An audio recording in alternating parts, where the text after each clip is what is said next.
اللہ کا ذکر کرنا، اپنے آپ کو پاک صاف رکھنا، پاوضو کر کے سونا،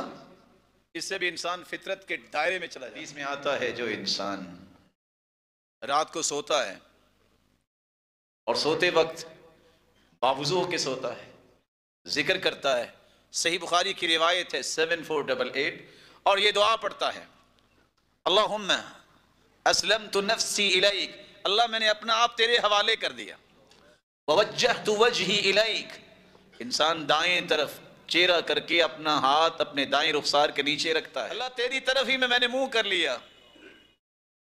وفوضت امری الیک، اللہ سارے کام میں نے تیرے حوالے کر دیے۔ اور آگے کیا فرمایا، والجأت ظہری الیک، اللہ میرا اعتماد بھی تجھ پہ ہی ہے۔ ساتھ یہ کہا، رغبتاً ورہبتاً الیک، اللہ تجھ سے ڈر بھی آتا ہے لیکن امید بھی تو تجھی سے ہی ہے نا۔ لا ملجا ولا منجا منک الا الیک، اللہ میرا تو نجات دہندہ کو ہے ہی نہیں، مجھے نجات دینے والا تیرے سوا کوئی نہیں ہے، اور میرے لیے تیرے سوا کو ملجا و ماوا بھی نہیں ہے۔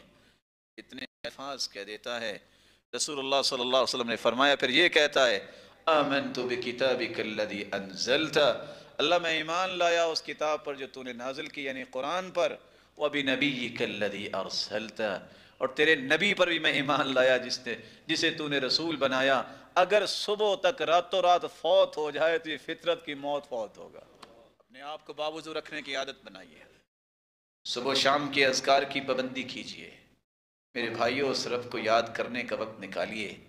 اور دنیا میں جس سے محبت زیادہ ہو نا اس کا نام زبان پہ بار بار آتا ہے، حتیٰ کہ ایک ماں باپ کے 10 بیٹے بیٹیاں ہوں، جس سے زیادہ محبت ہوتی ہے اس کا نام کثرت سے زبان پہ آتا ہے۔ کسی بندے کو دیکھنا ہونا کہ اللہ والا ہے کہ دنیا والا ہے، آپ 1 گھنٹہ اس کے پاس بیٹھ کے دیکھ لو اور گن کے دیکھیں کہ 1 گھنٹے میں دنیا کس نے کتنی باتیں کی ہیں اور اللہ کی کتنی کی، آپ کو سمجھ آ جائے گی۔ ان کی اللہ سے محبت ہوتی ہے سچی، اس کی زبان پہ تذکرے بھی اللہ ذو الجلال کے ہوتے ہیں، اللہ کے رسول کے ہوتے ہیں، اس کے دین کے ہوتے ہیں، وہ اپنے دنیاوی معاملات میں بھی اللہ ذو الجلال کی سرپرستی اور اللہ کے رسول کے فرامین کی سرپرستی اور صحابہ اکرام کے منہج کی چھاپ رکھتا ہے۔ اس لیے اس کا اٹھنا بیٹھنا سونا دکان پہ بیٹھنا، چونکہ جب اللہ کے حوالے اس نے اپنے آپ کو کر دیا، یہ سارا اللہ دین ہی بنا دیتے۔